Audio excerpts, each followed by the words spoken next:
the Sahyadri hills of Maharashtra, especially in the districts of Palghar and Thane. This ancient art form, dating back to 10th century AD or earlier, is deeply rooted in ritualistic traditions, daily life, and the natural environment. Unlike many other traditional Indian art forms, Warli paintings are monochromatic, using white pigment on red ochre or mud plastered walls.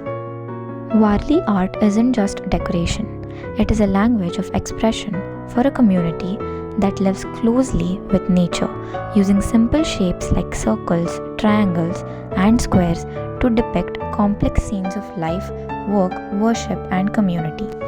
Warli paintings are a mirror of the Warli people's surroundings, lifestyle, and connection to the natural world. Common motifs include huts, forests, animals, wells, farming tools, and community gatherings. Elements like trees, rivers, hills, moon, and sun are frequent, showing how nature is integral to every aspect of life. The figures are drawn in rhythmic, continuous patterns, portraying activities like harvesting, hunting, fishing, dancing, and rituals. This minimalistic yet rich visual style conveys how the Warli habitat is inseparable from their social and spiritual life. Warli art originates in the coastal and hilly terrains of western Maharashtra, especially within the Sahyadri mountain range.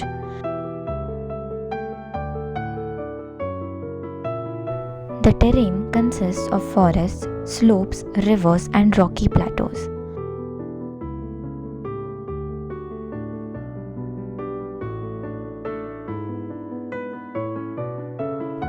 Warli paintings naturally reflect this topography, where agriculture, livestock, and forest gatherings are shaped by the hilly landscape and monsoon-driven climate.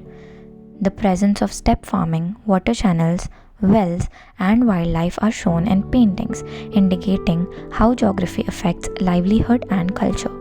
The circle and triangle directly drawn from natural forms, showing how nature influences Warli iconography. Warli paintings are locally available, eco-friendly materials, a practice rooted in practical chemistry and sustainable living. For the background, walls are coated with a mixture of mud, cow dung, and red ochre, symbolizing earth. And for paints, white is made from a paste of rice flour mixed with water and natural gum. Rice flour contains starch, which binds pigment to the wall. Natural gum acts like an adhesive, improving paint durability. Cow dung and mud create an absorbent, matte surface, allowing the white paint to stand out in high contrast. This use of natural chemistry reflects an understanding of binding agents, surface preparation, and environmental harmony, all without synthetic materials. Warli art subtly encodes knowledge about settlement geography and agricultural practices influenced by terrain and community needs. Paintings depict circular huts grouped in clusters, showing how settlements were planned around water sources, forests, and communal areas.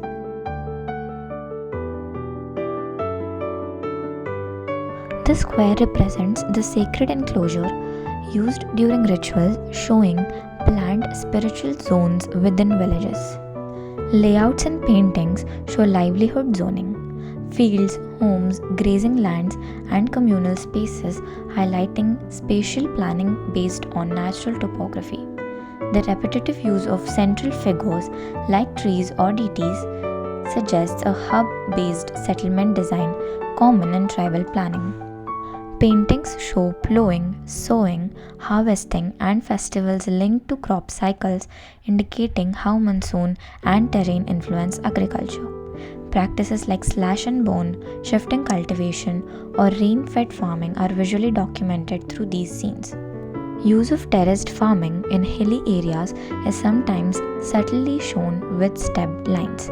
These visual narratives serve as informal maps and seasonal calendars capturing indigenous knowledge of land use and resource management.